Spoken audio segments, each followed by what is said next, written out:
High বন্ধুরা, আজকে দুপুরবেলা আমি কি রান্না করব দেখো। চিংড়ি মাছ দিয়ে, এই যে দেখো, ঝিঙে, ভেন্ডি, বেগুন, কুমড়ো, আলু, টমেটো দিয়ে আমি রান্না করব। তোমরা প্রথম থেকে লাস্ট দেখো। আমি তোমাদের মায়াদি, যোগ মায়াদি দুটোই একই দিদি। কেমন? তেলটা আমার গরম হয়ে গেছে, জিরে ফোড়ন দিলাম, তোমাদের পছন্দ তো তোমরা ফোড়নটা দিও। তেজপাতা দেওয়া হলো। কেমন? তেলটা হয়ে গেছে, চিংড়ি মাছটা ছেড়ে দেওয়া হলো। দেখো, চিংড়ি মাছটা সব তরকারিতে ভালো লাগে, খুব সুন্দর। নানা রকম সবজি দিয়েও করো বা এমনি চিংড়ি মাছের তরকারি করো, খুবই ভালো লাগে। চিংড়ি মাছটা ভাজা হয়ে গেছে, স্বাদ মতন নুন আর হলুদ পরিমাণে দেওয়া হলো। কেমন? সুন্দর লাগবে। এরপর এখানে আদা, কাঁচা লঙ্কা, টমেটো পেস্ট করাও আছে, শুকনো লঙ্কাও দেওয়া আছে। কেমন? ভালো করে কষাবো।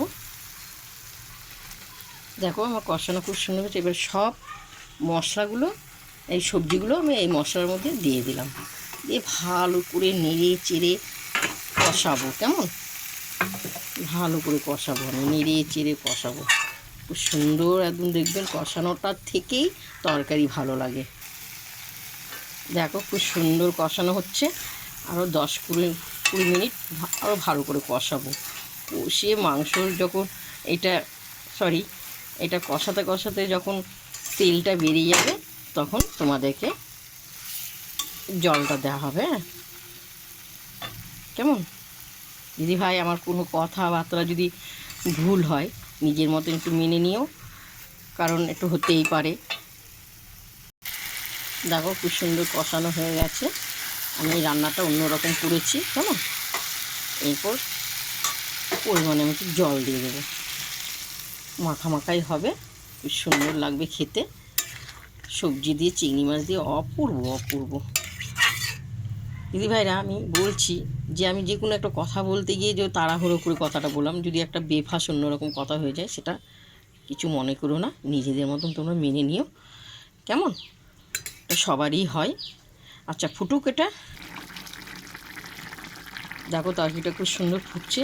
আর এই যে মশলা ভাজা, বুঝতে পেরেছো তো? এই মশলা ভাজা দিদিভাই তোমাদেরকে আমি করে দেখাবো, কি দিয়ে করা হয় সেটা দেখাবো। কেমন? তোমাদেরকে এই ভাজাটা দিয়ে দেওয়া হলো। জিরে, ধনে, তেজপাতা, শুকনো লঙ্কা, গোলমরিচ তোমাদের করে একদিন দেখাবো। খেয়ে দেখবে মশলা ভাজাটা অসাধারণ লাগে। স্বাদ মতন একটু চিনিটা দেওয়া হলো, খুব সুন্দর লাগে খেতে, টেস্ট। কেন, নানা রকমের সবজি। এরপর আমি নামাবো। কেমন? আর একটু টানবে 10-20 মিনিট।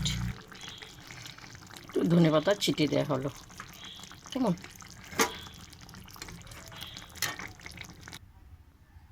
প্রথম থেকে লাস্ট তোমাদেরকে দেখালাম সবজি দিয়ে, নানা রকম সবজি দিয়ে চিংড়ি মাছ দিয়ে তরকারি করেছি, খুব সুন্দর হয়েছে। যারা যারা সবজি দিয়ে চিংড়ি মাছ দিয়ে ভালোবাসো তারা লিখে পাঠাবো, আর যারা খাও না এইভাবে খেও, খুবই ভালো লাগে খেতে। দেখতে পেয়েছো, খুব অসাধারণ। চিংড়ি মাছ দিয়ে যে কোনো তরকারি ভালো লাগে। আমি জানি সবাই ভালোবাসে চিংড়ি মাছের তরকারিটা, সবাই পছন্দ করেন। কেমন? তো চলো, এখন আমি গরম গরম খাবো। ভাত দিয়ে সব নরম হয়ে গেছে, এত সিদ্ধও হয়ে গেছে, দেখতে পেয়েছো তো? পুরো সিদ্ধ হয়ে গেছে। তো এখন আমি খাবো। আমরা সবাই বসে আছি, খাবো। তোমাদের যদি ভালো লাগে তোমরা লাইক দিও, শেয়ার করো, কমেন্ট করে জানাও। অসাধারণ হয়েছে, দেখতে পাচ্ছ? চলো, এবার এখন খেতে যাব।